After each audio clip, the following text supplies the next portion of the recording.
जय हिंद दोस्तों, कैसे हो आप सभी लोग। उम्मीद है मस्त और बिंदास होंगे और अपनी पढ़ाई बहुत अच्छे से कर रहे होंगे।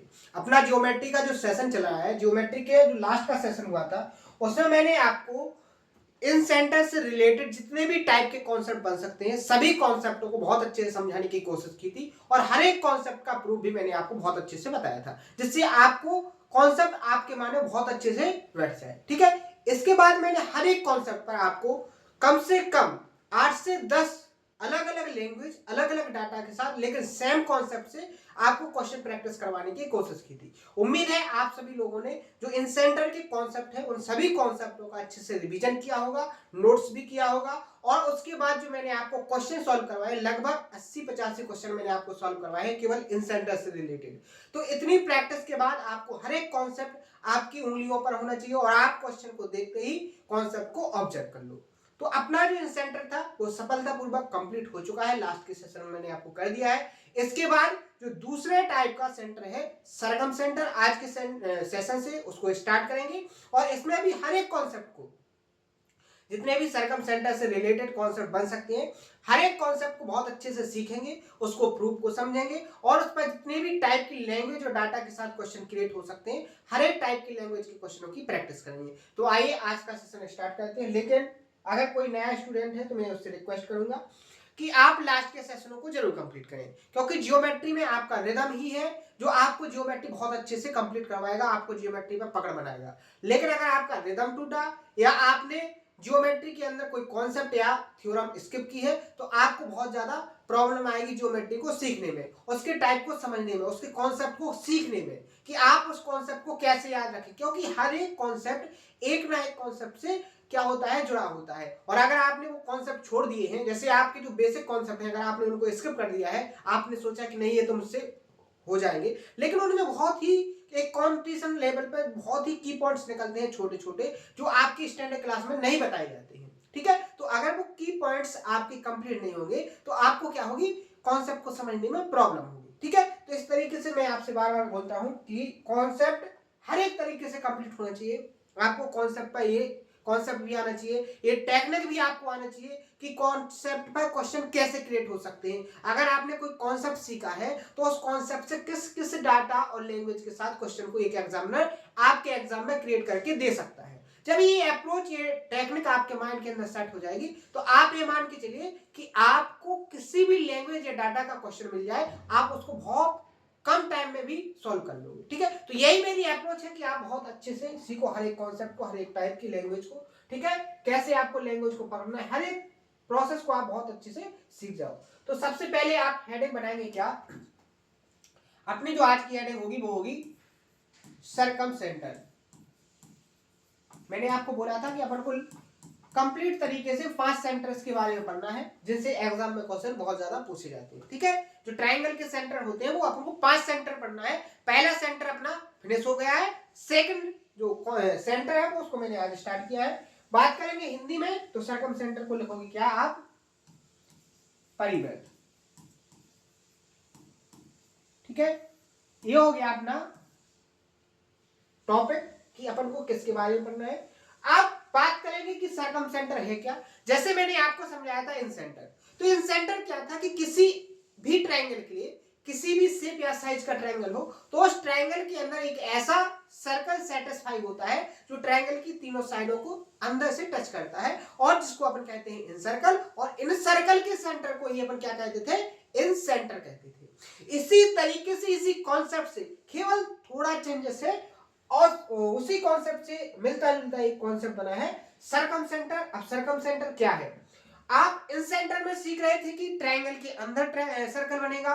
अब जो सरकम सेंटर होगा, सरकम सेंटर में बेसिकली होता क्या है कि जो ट्रायंगल होता है, अब सरकम सेंटर तो अपन ट्रायंगल का पढ़े, तो ट्रायंगल के बाहर से एक ऐसा सर्कल बनता है जो ट्रायंगल के तीनों वर्टेक्स को, इन सेंटर में किसको, साइड को ध्यान करना है, और सरकम सेंटर में ट्रायंगल के वर्टेक्स को बाहर से टच करता है। कैसे, सबसे पहले मैं आपको पूरा जो सरकम सेंटर है, जो उसका बेसिक है, उसको मैं आपको एक डायग्राम से समझाऊंगा, क्योंकि डायग्राम आपके माइंड के अंदर सेट हो जाता है और जो थ्योरी के फॉर्म में आप कॉन्सेप्ट को भूल जाते हो वो अगर आपने डायग्राम से समझ लिया तो आपको डायग्राम से, क्योंकि एग्जाम में डायग्राम और लैंग्वेज दोनों मिलना है, और अगर आपको डायग्राम देख के आपने सेट कर लिया तो आपको जब क्वेश्चन के अंदर डायग्राम दिखाई देगा तो आपको कॉन्सेप्ट बेसिक तरीके से बहुत फास्ट तरीके से क्या हो जाएगा, ऑब्जर्व हो जाएगा। ठीक है, तो सबसे पहले सीखेंगे अपन कॉन्सेप्ट को किससे, डायग्राम से, फिर उसकी थ्योरी से, फिर उसके प्रूफ से। तो इस तरीके से आप जब एक कॉन्सेप्ट को 3 तरीके से सीखोगे तो ऑटोमेटिकली बेसिक सी बात है कि आपको वो कॉन्सेप्ट बहुत अच्छे से क्या हो जाएगा, कंप्लीट हो जाएगा। तो ये अपनी स्ट्रेटजी है कि आपको सिलेबस को कैसे याद करवाना है, कैसे आपको सिखाना है, क्योंकि आपको सिलेबस कंप्लीट नहीं करना है, आपको सिलेबस आना चाहिए। और सिलेबस क्या है, सिलेबस अपना पूरा जो मैथ में जितने भी टाइप के कॉन्सेप्ट, लैंग्वेज, टॉपिक जो भी है हर एक तरीके से मजबूत होनी चाहिए, क्योंकि आप अगर एक एग्जाम को टारगेट करोगे तो आप सिलेबस को पूरा नहीं कर पाओगे और आप एग्जाम को क्वालिफाई नहीं कर पाओगे। आपको सिलेबस पूरा करना है तो हर एक टॉपिक, हर एक कॉन्सेप्ट, हर एक लैंग्वेज को कंप्लीट तरीके से प्रैक्टिस करना है। और इनको सीखने का केवल एक ही तरीका है कि हर एक कॉन्सेप्ट पर, हर एक क्वेश्चन की लैंग्वेज की प्रैक्टिस हो जाए। ठीक है, तो वही अपनी स्ट्रेटेजी के साथ अपन सिलेबस को पूरा कर रहे हैं। तो सबसे पहले आप डायग्राम बनाइए। क्या है, देखो मैं आपके सामने एक ट्रायंगल बनाऊंगा, किसी भी साइज या शेप का हो, किसी भी साइज या शेप का हो, हर एक ट्रायंगल के लिए एक ऐसा सर्कल पॉसिबल है जो ट्रायंगल के बाहर से तीनों वर्टेक्स को क्या करेगा, स्पर्श करता हुआ जाएगा। जैसे मैंने आपके सामने एक ट्रायंगल बनाया, ठीक है, एक ट्रायंगल बन गया। अब इस ट्रायंगल के बाहर एक ऐसा सर्कल बनाया मैंने कि उस ट्रायंगल की जो क्या है, तीनों वर्टेक्स हैं, इस ट्रायंगल की जो तीनों वर्टेक्स हैं, इन वर्टेक्सों को बाहर से टच करेगा ये। देखो इस तरीके से आप यहां देखोगे कि जो अपना ट्रायंगल है एबीसी, ए क्या है अपना ट्रायंगल एबीसी, तो इस एबीसी ट्रायंगल के जो तीनों वर्टेक्स हैं ए बी सी, ठीक है, वर्टेक्स क्या होता है, जहां किसी ट्रायंगल की दो साइड्स कॉमन पॉइंट में मिलती हैं तो उस कॉमन पॉइंट को अपन क्या बोलते हैं, उस ट्रायंगल का वर्टेक्स। तो यहां आप देखिए मैंने एक ट्रायंगल बनाया ए बी सी, क्या बनाया, एक ट्रायंगल ए बी सी।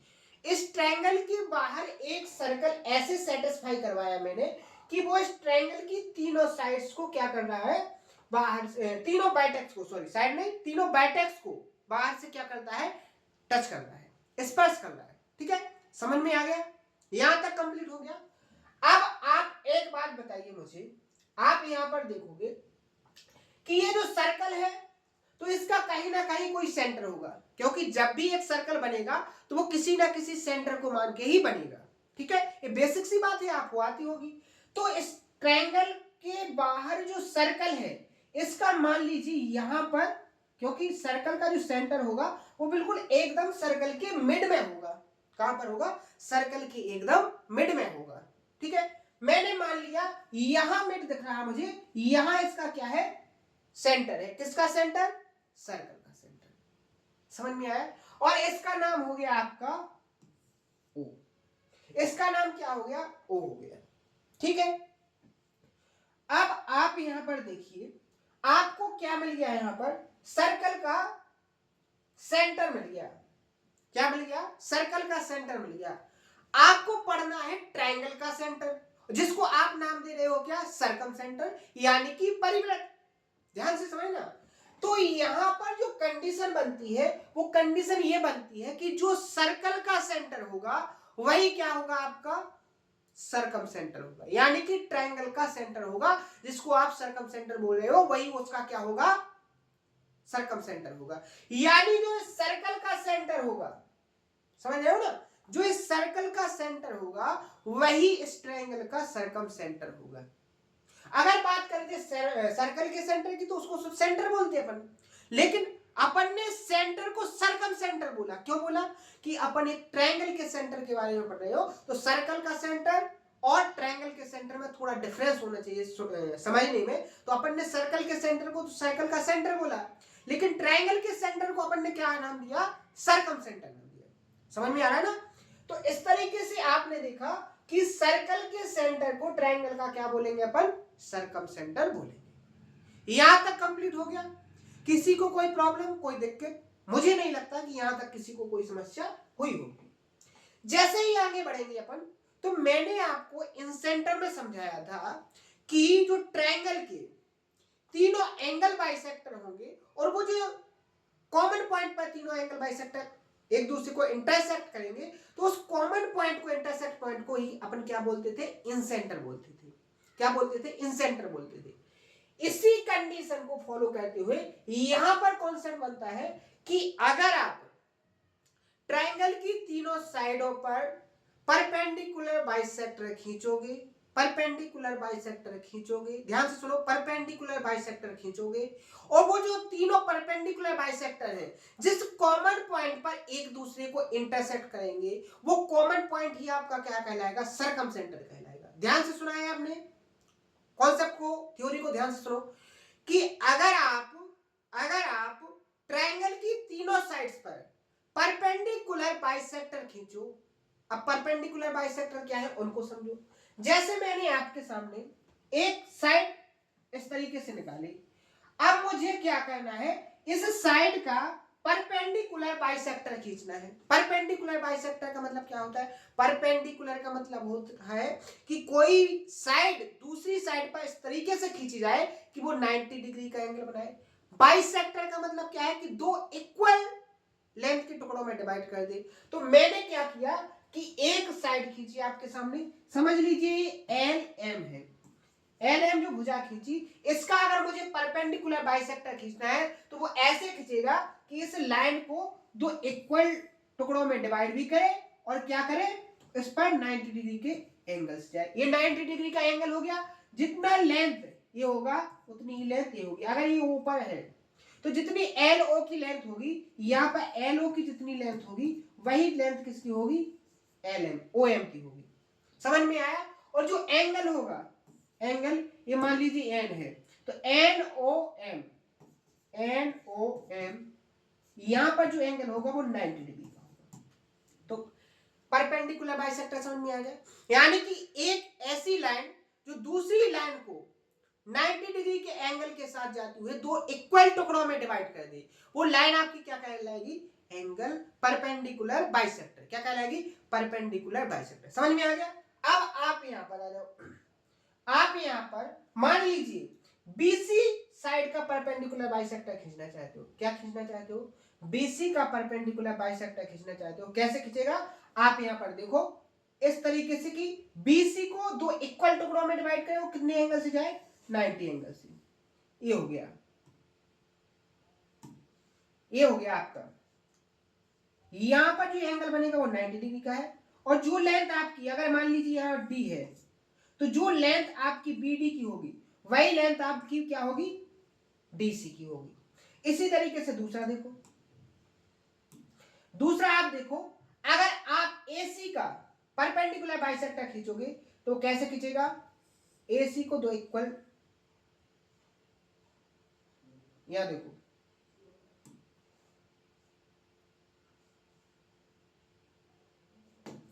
यहां जो है इसको अपन ने यहां तक ले लिया, ठीक है? ऐसे ऐसे हो जाएगा। अब देखो ऐसे ही मैंने यहां से खींचा, यहां देखो, ये अपना हो गया परपेंडिकुलर बाइसेक्टर। यहां ये जो लेंथ है वो कैसी होगी? इक्वल होगी। अगर ये ई है यहां पर, तो जितनी लेंथ सी ई की होगी उतनी ही लेंथ ए ई की होगी। समझ में आ गया? और यहां पर जो एंगल होगा वो 90 डिग्री का होगा। इसी कॉन्सेप्ट से आप यहां पर देखो, आप ए बी का परपेंडिकुलर बाइसेक्टर खींचते हो इस तरीके से, ये हो गया, ठीक है? यहां पर जो एंगल बना है वो 90 डिग्री का, और जो लेंथ यहां मान लीजिए एफ है, तो जो लेंथ ए एफ की होगी वही बी एफ की होगी। यानी आप यहां पर देखो, यहां तीनों एंगल बाइसेक्टरों ने एक दूसरे को क्या किया? इंटरसेक्ट किया। क्या किया? इंटरसेक्ट किया। यानी कि भुजाओं के तीनों परपेंडिकुलर बाइसेक्टरों ने यहां पर प्रतिच्छेद कर दिया। और ये जो पॉइंट है, ये जो पॉइंट है, इसी पॉइंट को अपन ने क्या नाम दिया? इसी पॉइंट को नाम दिया ओ। और जो ये ओ क्या हो जाएगा आपका? यहां पर ये जो ओ होगा वो क्या होगा आपका? ये जो ओ होगा आपका, ये होगा ट्रायंगल का सरकम सेंटर। समझ में आया? ट्रायंगल का सरकम सेंटर है क्या? ट्रायंगल की तीनों साइडों पर अगर परपेंडिकुलर बाइसेक्टर खींचते हो तो वो जिस पॉइंट पर एक दूसरे को इंटरसेक्ट करेंगे वही पॉइंट आपका क्या कहलाएगा? सरकम सेंटर कहलाएगा। ठीक है, यहां तक कंप्लीट हो गया। यहां तक किसी को कोई प्रॉब्लम नहीं होगी। ठीक है, अब मैं आपसे पूछूं कि सर्कल के सेंटर से सर्कल की परिधि तक की जो डिस्टेंस होती है वो क्या कहलाती है आपकी? तो आपका तुरंत जवाब आएगा कि सर सर्कल की रेडियस कहलाती है।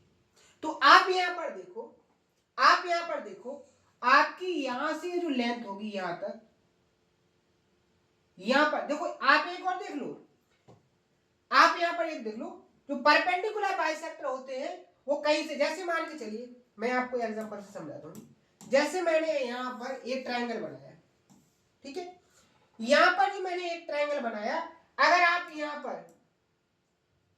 परपेंडिकुलर बाइसेक्टर खींचोगे तो ये ऐसा जाएगा, यहां एंगल से होता हुआ नहीं जाएगा। समझ में आ रही है ना? तो यहां पर जो एंगल बाइसेक्टर है या एंगल से निकाली गई साइड है वो क्या होगी? सेंटर से होकर जा भी सकती है और नहीं भी जा सकती है। तो यहां पर मैंने जो यहां से सर्कल की सरकमटेंस से यहां सेंटर तक की जो डिस्टेंस ली है ये आपकी क्या हो जाएगी?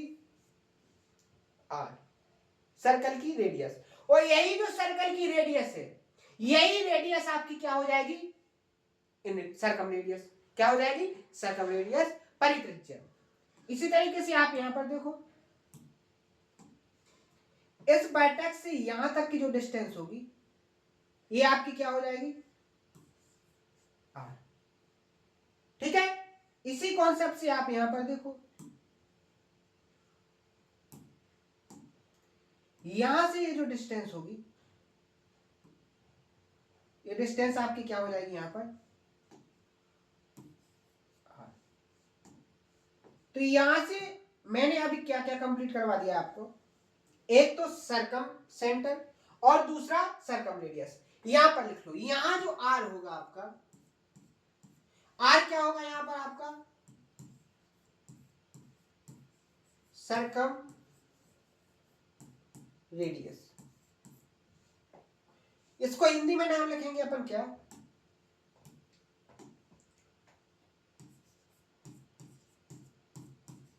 परित्रिज्या। क्लियर हो गया यहां तक? मैंने आपको क्या क्या बता दिया? किसी ट्रायंगल की सरकम रेडियस क्या है, सरकम सेंटर क्या है, ये मैंने आपको डायग्राम से समझाया है।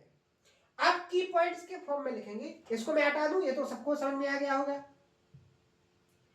तो सबसे पहले अपन की पॉइंट लिखेंगे कि सरकम सेंटर से क्या क्या की पॉइंट्स बनते हैं, और की पॉइंट से डायरेक्ट क्वेश्चन पूछे गए हैं। देखो, ये जो डायरेक्ट क्वेश्चन है इनको अपन बहुत अच्छे से प्रैक्टिस करेंगे तो आपको बहुत अच्छे से समझ में आएगा। तो सबसे पहला की पॉइंट्स लिखेंगे अपन, क्या लिखेंगे?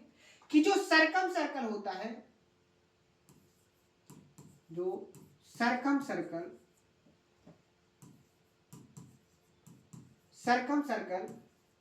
के सेंटर को ही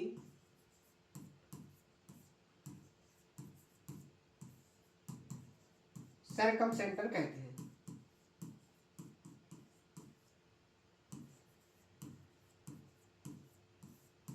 पहला की पॉइंट क्या हो गया अपना?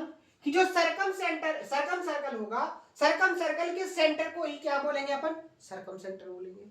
दूसरा की पॉइंट लिखो, देखो समझा चुके हैं, अपन स्पीड में चलेंगे। अपन देखेंगे कि जो सरकम सेंटर की तीनों वर्टेक्स से, यहां देखो,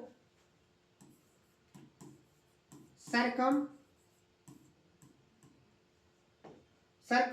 सेंटर की ट्रायंगल एबीसी के तीनों वर्टेक्स से इक्वल डिस्टेंस होगी। कौन सी? देखो, बात करेंगे OA,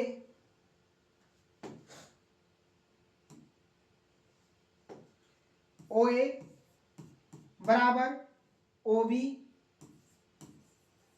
बराबर OC बराबर क्या हो जाएगा? Capital R. जो कैपिटल आर है वो आपकी क्या है? Circum radius.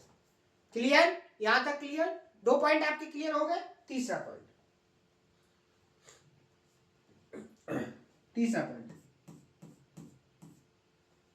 तीसरा पॉइंट लिखेंगे सर्कम सर्कल की रेडियस को सर्कम रेडियस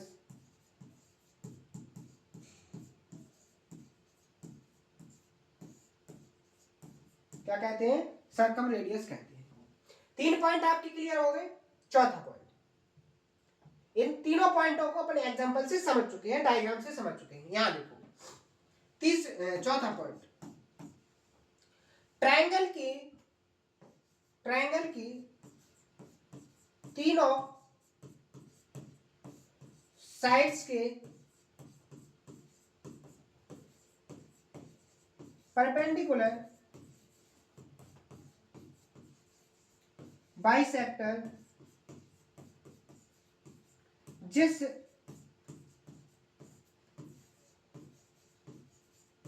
कॉमन पॉइंट पर एक दूसरे को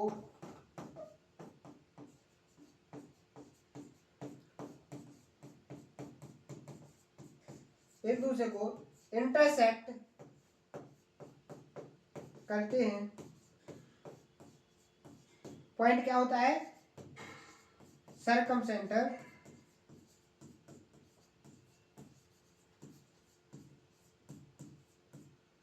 कहलाता है। ठीक है, 4 पॉइंट क्लियर हो गए। 5वां पॉइंट बहुत ही इंपॉर्टेंट है, नेक्स्ट पेज पर मैं आपको समझाऊंगा कि जो 5वां पॉइंट है, जो सर्कमसेंटर होगा, सर्कमसेंटर ट्रायंगल के अंदर, बाहर और ट्रायंगल के ऊपर हो सकता है। यानी कि जो सर्कमसेंटर होगा वो ट्रायंगल के अंदर भी हो सकता है, ट्रायंगल के बाहर भी हो सकता है और ट्रायंगल के ऊपर भी हो सकता है। अब अपन इसको समझेंगे, इस पॉइंट को समझेंगे कि ट्रायंगल की पोजीशन क्या है, ट्रायंगल के सर्कमसेंटर की पोजीशन क्या है। ट्रायंगल के सर्कमसेंटर की पोजीशन ट्रायंगल के पोजीशन पर डिपेंड करेगा। अगर एक्यूट एंगल ट्रायंगल होगा तो हमेशा ट्रायंगल का सर्कमसेंटर ट्रायंगल के अंदर लाई करेगा, यानी कि अंदर होगा। लेकिन अगर ट्रायंगल का शेप राइट एंगल हो गया तो उसका जो सर्कमसेंटर होगा वो ट्रायंगल की कहां पर होगा? साइड पर होगा। दूसरा देखो, अगर ट्रायंगल का जो शेप है वो ऑब्टूज एंगल ट्रायंगल बन गया तो अपना जो सर्कल का सेंटर होगा वो ट्रायंगल के बाहर होगा। तो यहां मैंने जो कॉन्सेप्ट बताया है कि ट्रायंगल का सर्कमसेंटर कहां कहां होगा, तो मैंने आपको बता दिया, एक्यूट होगा तो ट्रायंगल के अंदर, राइट एंगल होगा तो ट्रायंगल के ऊपर, और अगर ऑब्टूज होगा तो ट्रायंगल के बाहर। तीनों कॉन्सेप्ट क्लियर हो गए। मैंने अभी तक आपको सर्कमसेंटर से 5 पॉइंट क्लियर करवाने की कोशिश की है। सबसे पहले तो सर्कमसेंटर है क्या, सर्कमसेंटर कैसे फाइंड करोगे, सर्कमसेंटर से सर्कम रेडियस की डिस्टेंस क्या होगी, सर्कमसेंटर से ट्रायंगल के वर्टेक्स की तीनों जो डिस्टेंस होगी वो कैसे होंगी? इक्वल होंगी। मैंने आपको डायग्राम से भी समझाया, मैंने आपको कॉन्सेप्ट से भी समझाया, मैंने आपको 5 की पॉइंट लिखवाए हैं जो सर्कमसेंटर के बेसिक पॉइंट हैं, जिनसे सर्कमसेंटर का पता चलेगा आपको कि बेसिकली है क्या। अब जब हम कल का सेशन स्टार्ट करेंगे तो सेशन के अंदर अपन क्या सीखेंगे कि सर्कमसेंटर से कैसे कॉन्सेप्ट क्रिएट होते हैं और उन कॉन्सेप्टों से कैसे क्वेश्चन क्रिएट होते हैं। तो ये सारी प्रोसेस अपन कल के सेशन में कंप्लीट करेंगे। आज के सेशन में मैंने आपको सर्कमसेंटर से जो बेसिक इन्फॉर्मेशन थी वो मैंने आपको कंप्लीट करवाई है। तो उम्मीद है आप इसको बहुत अच्छे से कंप्लीट करोगे, बहुत शानदार तरीके से इसका रिवीजन करोगे और लास्ट का जितने भी सेशन हो चुके हैं सभी सेशनों को बहुत अच्छे से कंप्लीट करोगे। तो आज के सेशन में अपन यही अपने सेशन को फिनिश करेंगे। कल के सेशन में नया कॉन्सेप्ट सीखेंगे, उन पर क्वेश्चनों की प्रैक्टिस करेंगे। बहुत सारे मैंने क्वेश्चन आपके सामने रखे हैं, देखो इन सभी कॉन्सेप्टों को सीखने के बाद इन क्वेश्चनों की प्रैक्टिस करोगे, आप बहुत ज्यादा अच्छे से कॉन्सेप्ट को अपने माइंड के अंदर सेट कर पाओगे। तो आज के सेशन में अगर कोई डाउट हो तो उसको कमेंट बॉक्स में जरूर बताएं। मिलते हैं नेक्स्ट सेशन में इसी जोश और उम्मीद के साथ। आज के सेशन में इतना ही। थैंक यू, धन्यवाद।